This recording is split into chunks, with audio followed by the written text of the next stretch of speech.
Last episode में हमने देखा था कि लू यांग ने ब्लड स्वॉर्ड एल्डर को मार दिया था और उसने वू हिन और जेई जी को भी हरा दिया था और ब्लड स्वॉर्ड एल्डर अपने लिए ब्लड गॉड हर्ड रिफाइन करना चाहता था। एपिसोड 64 की स्टार्टिंग में अब हम देखते हैं कि लू यांग कहता है कि तुमने तो इतने गलत काम किए हैं, अगर किसी भी गॉड को तुम्हारे बारे में पता चल गया तो वह बहुत क्रोधित होंगे। स्वॉर्डलेस एल्डर कहते हैं कि अगर जब तक मैं स्वॉर्ड गॉड बन सकता हूँ तब तक मैं किसी की परवाह नहीं करूँगा। और अब वह अपनी दोनों लेजेंडरी स्वॉर्ड्स के मल्टीपल्स क्लोन बना लेते हैं। यह देखकर लू यांग को रेनबो स्वॉर्ड भी दे देते हैं और अब लू यांग उन दोनों स्वॉर्ड्स की मदद से उन सभी मल्टीपल क्लोन्स से फाइट करता है और वह अंततः उन सभी को डिस्ट्रॉय करने में कामयाब हो जाता है। स्वॉर्डलेस एल्डर कहता है कि प्राचीन पुस्तक कहती है कि जो कोई भी 10 लीजेंडरी स्वॉर्ड्स को इकट्ठा कर लेगा तो वह लंबे समय से मुख्य भूमि में छुपे बड़े रहस्य को उजागर कर सकता है। और अब तो सभी 10 लीजेंडरी स्वॉर्ड्स यहाँ हैं, तो इसका मतलब यह है कि मैं उन सभी को इकट्ठा कर इस रहस्य का पता लगाऊं। लू यांग कहता है कि मैं ऐसा कभी भी नहीं होने दूंगा। चू यान कहता है कि 10 लीजेंडरी स्वॉर्ड्स को इकट्ठा करना इसका मतलब क्या है। हुआ चोंग कहता है कि यदि लू यांग स्वॉर्ड चाइल्ड हार गया तो फिर हम यहीं मरेंगे। और तुम हमारी लेजेंडरी स्वॉर्ड्स की बात कर रहे हो, परंतु मुझे लगता है कि यहाँ तो हमारी जान ही खतरे में है। द स्वॉर्डलेस एल्डर और लू यांग आपस में फाइट करने लगते हैं। स्वॉर्डलेस एल्डर कहता है कि जो टेक्निक मैंने विकसित की है वह स्वॉर्ड गॉड की विरासत मेरे द्वारा बनाई गई है, जिसे क्रिम्सन स्टॉर्म कहा जाता है। यह मुख्यतः ब्लड तकनीक पर आधारित है जिसे मैंने प्रकाश, हवा और थंडर से बनाया है। वह पूछते हैं कि तुमने अपनी टेक्निक का नाम कैसे रखा। लू यांग कहता है कि dragon tiger sword seal skill. मैं इसे ड्रैगन और टाइगर के आधार के रूप में उपयोग करता हूँ। इसमें water, gold, would, dark techniques हैं और यह क्वांट्यू का रास्ता है। इस पर स्वॉर्डलेस एल्डर कहते हैं कि यह तुम्हारी अच्छी पसंद है, यह सभी चीजों को स्वीकार करती है और मुझे लगता है कि इसमें तो मेरी क्रिम्सन स्टोन टेक्निक से भी अधिक क्षमता है, परंतु दुर्भाग्य से तुम्हारी यह तकनीक अधूरी है, तो फिर तुम मुझे नहीं हरा सकते। लू यांग कहता है कि मेरा एक सवाल है, जिस पर स्वॉर्डलेस एल्डर कहता है कि पूछो। लू यांग कहता है कि यदि आप आगे बढ़ने के लिए जॉन ब्रदर्स का उपयोग कर रहे हैं तो फिर आप गुप्त रूप से उनका उपयोग कर सकते हैं, तो फिर आप अपना संबंध फिटनेस अलायंस के साथ क्यों कर रहे हैं। स्वॉर्डलेस एल्डर कहते हैं कि वे पहले से ही मेरे हैं, उनके बारे में तुम्हें चिंता करने की कोई जरूरत नहीं है। मैं यहाँ और अधिक रक्त प्राप्त करने के लिए आया था। एक बार सोच कर देखो, इस भव्य विवाह समारोह में इतने अधिक लोग हैं, अगर मैं इन सभी का ब्लड प्राप्त कर लूंगा तो फिर मेरे लिए आगे बढ़ना अत्यधिक सुलभ होगा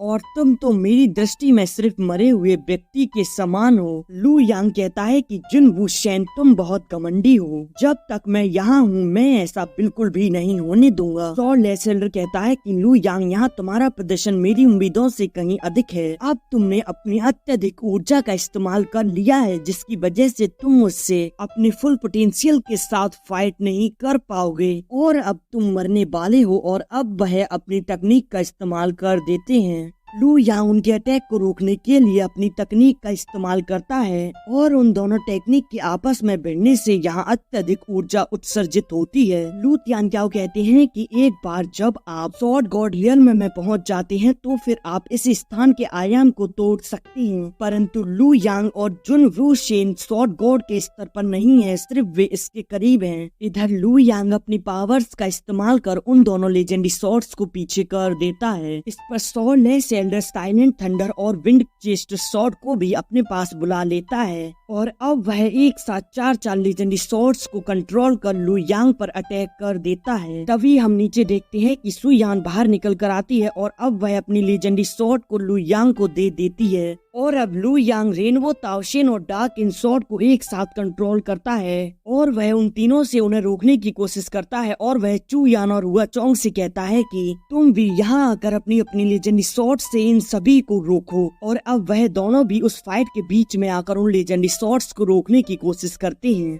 चू यान कहता है कि मैं भी एक ब्लेड मास्टर हूँ, मैं यूजलेस नहीं हूँ। और अब लू यांग अपनी डार्क ग्रीन स्वॉर्ड से स्वॉर्डलेस एल्डर पर अटैक कर देता है, जिससे कि स्वॉर्डलेस एल्डर अपनी चारों तरफ बैरियर बनाकर रोकने की कोशिश करता है, पर वह बैरियर तो डिस्ट्रॉय हो जाता है। और अब स्वॉर्डलेस एल्डर लू यांग को देखते हुए कहता है कि मैंने तो सुना ही था कि डार्क ग्रीन हेवनली सोल की मरम्मत कर सकती है, लेकिन आज देख भी लिया, ये तो सच है। Blood sword Elder 2 legendary swords को अपने हाथ में लेकर हंसते हुए कहता है कि अभी यहाँ मैदान में 9 लेजेंडरी स्वॉर्ड्स हैं और मैं इस उपहार को अवश्य एक्सेप्ट करूंगा, और अब मैं तुम सभी को मारकर लास्ट बची आइस फ्रोस्ट स्वॉर्ड को पाने के लिए मैं नॉर्थ डोमेन की लू परिवार में जाऊंगा और मैं वहां से उस स्वॉर्ड को भी प्राप्त कर लूंगा। पर तभी डार्क ग्रीन स्वॉर्ड उस पर पीछे से अटैक कर देती है, जिसे वह पीछे कर देता है और अब वह कहता है कि मैं बहुत बोर हो रहा हूँ, और अब वह अपनी क्रिम्सन स्लैश टेक्निक का इस्तेमाल करता है। यह देखकर लू यांग भी उस पर अपना पावरफुल स्लैश अटैक कर देता है। यह देखकर स्वॉर्डलेस एल्डर कहता है कि यह कैसे हो सकता है, और अब वह उसके अटैक को नहीं रोक पाता और नीचे गिरने लगता है। और अब लू यांग, हुआ चोंग और चू यान वापस नीचे आ जाते हैं,